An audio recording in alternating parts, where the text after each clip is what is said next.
So ito po ma'am, ito po yung update namin sa aming natapos ngayong araw.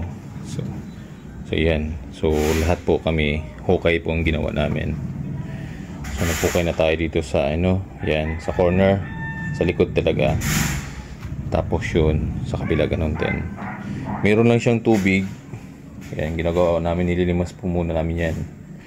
So mapapansin nyo siya, yan.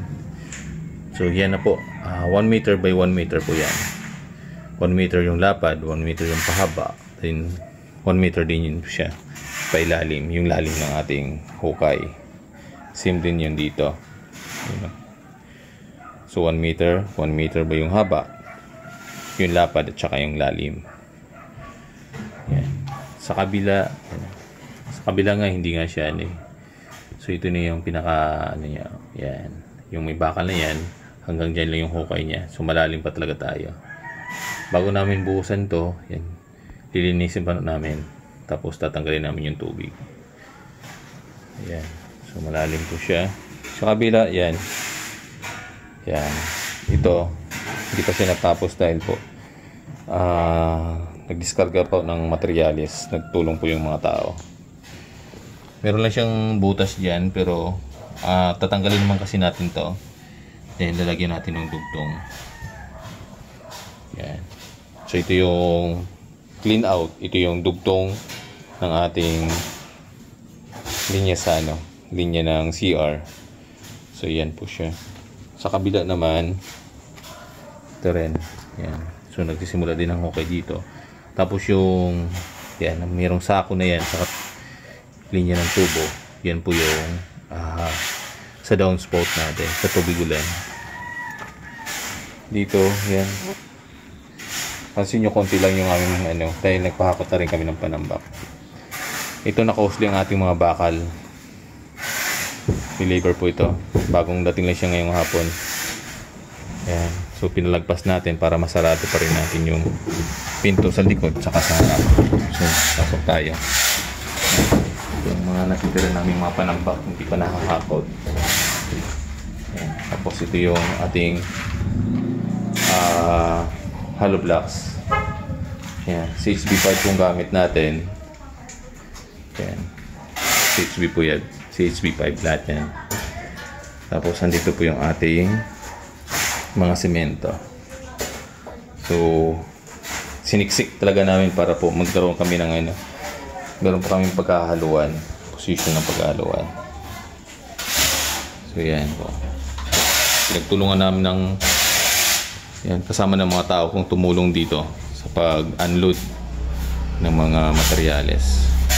Yan, continue pa po siyang sa harap. Ito po. Ayan, yung sand. So nag-unload pa rin sila. Yung gravel. So ito pa yan.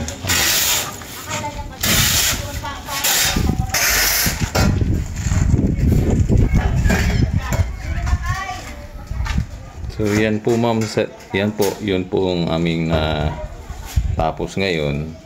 So bukas kasi ito nang gagawin namin. So magpapabricate na kami ng para sa poste. So gagawa kami ng stirrups. Tapos yung sa footings, mga parilya, yan, poste na rin. Para sa hapon, target namin makapagbuhos na kami ng mga poste.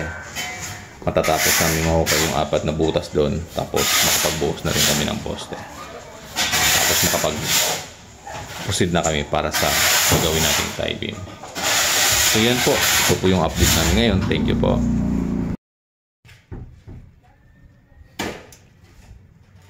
So ito po ma'am. Ito yung pagbaba namin ng bakal dito sa poste. So makikita nyo ito po yung footings natin, yung reverse natin sa footings. Yan, 12mm po ito. So 12mm siya. Tapos 12 pirasong 1 meter by 1 meter yung ating parilya. Yan. Tapos may gravel din tayo sa baba niyan. Nilagyan natin gravel. Ito yung kahapon dati na matubig. Ngayon siya, nilimas muna namin para po makababa yung bakal. Yan, ito rin yung poste natin. Yan.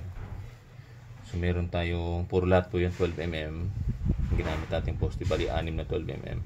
Tapos stirrups natin 10mm. Sa spacing naman ng stirrups, yan. Pansin nyo, meron tayong pundo sa ilalim na 5. So ano yan, bali meron tayong 2 inches. Yan, 2 na tatlo, tsaka 3 dalawa. Bago tayo nag 8 inches or sa 27. Yan. Dito sa kabilang side, ito rin yung nilimas kahapon. So yan, footings pa lang din, rebar sa footings. So ito lalagyan din namin ng footing ng poste, nire-ready lang. Sa kabila ito rin, so nire-ready din ng poste nito. May gravel na rin siya, tsaka yun yung bakal natin para sa footing. Sa kabila din ito rin yan. Yan. So sabay na ito bubuhusan. So ito po, nag-ready tayo rito. Sa loob na tayo nag-ready. So mamaya po, videoin ko ulit yun sa pagbubuhos.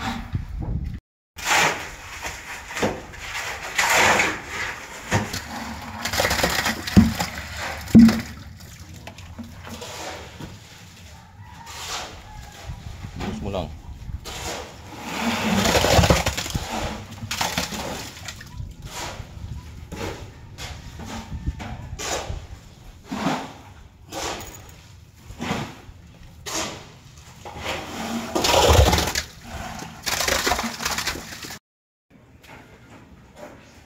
So yan ma'am, ito huli namin binuhusan yung puting nito. Yan. So kapal ng tip ng buhos natin dito 30 cm po. Dahil meron tayong parilya dyan, so lagpas na siya sa parilya. Lagpas na siya sa parilya. Doon sa pinaka eskwala niya. Yan. Tapos niyan, ito ginagawa namin, binubuhusan na namin sa gilid. Tapos nabalaba yung lupa.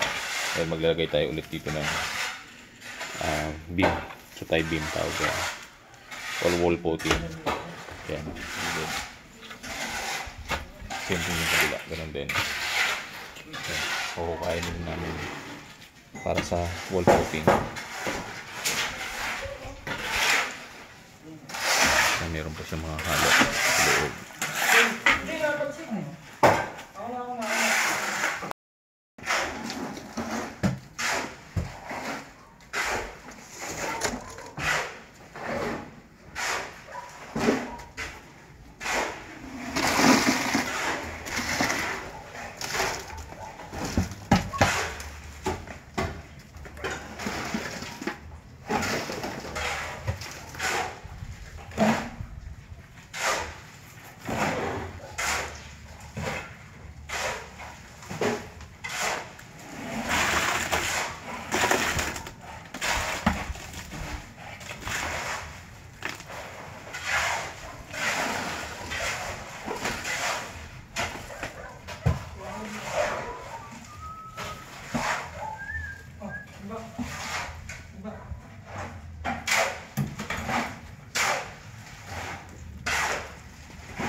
Ito naman yung yung ano, yung para sa tie beam natin.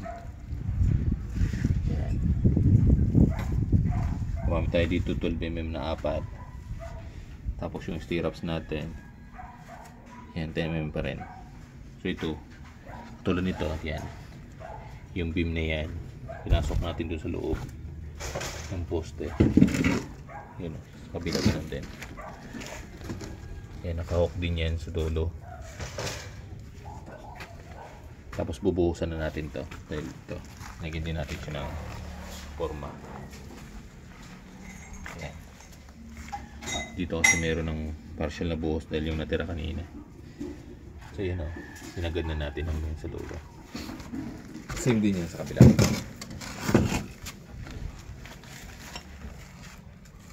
Yun.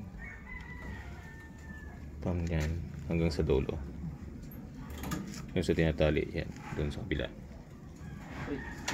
Formahin natin to, tapos lalagyan muna to ng graba. Ito yung dowels natin. Maiksi lang siya pero dudugtungan na rin to pag nakasintada na. Ayan. Tapos dito sa ilalim nito lalagyan din natin siya ng graba. Ayan, bago ito buhusan. Kino-continue namin sa kabila.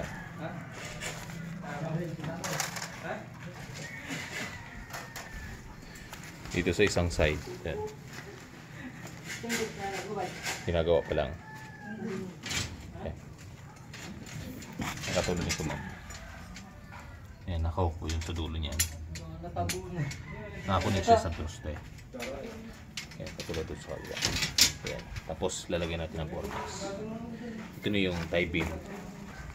Same time yung wall putting na rin para sa asintada. Tapos maglalagay din ng dowels. Dito rin kasi tatlong dowels din nilagay natin. Same din sa kabila. May po yung i-video ko yung sa buhos.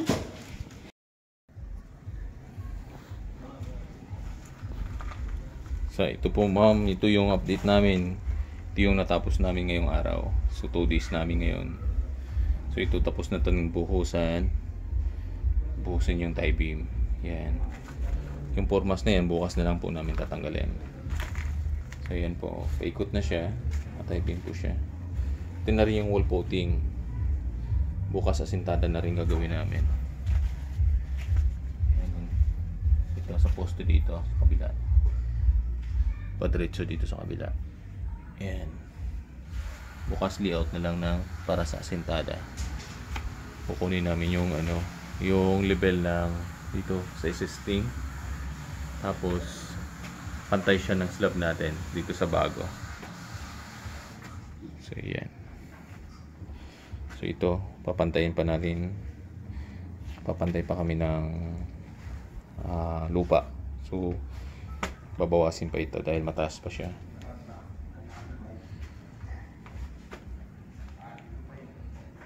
Yan. So ito po ma'am, ito yung update namin ngayon. Thank you po.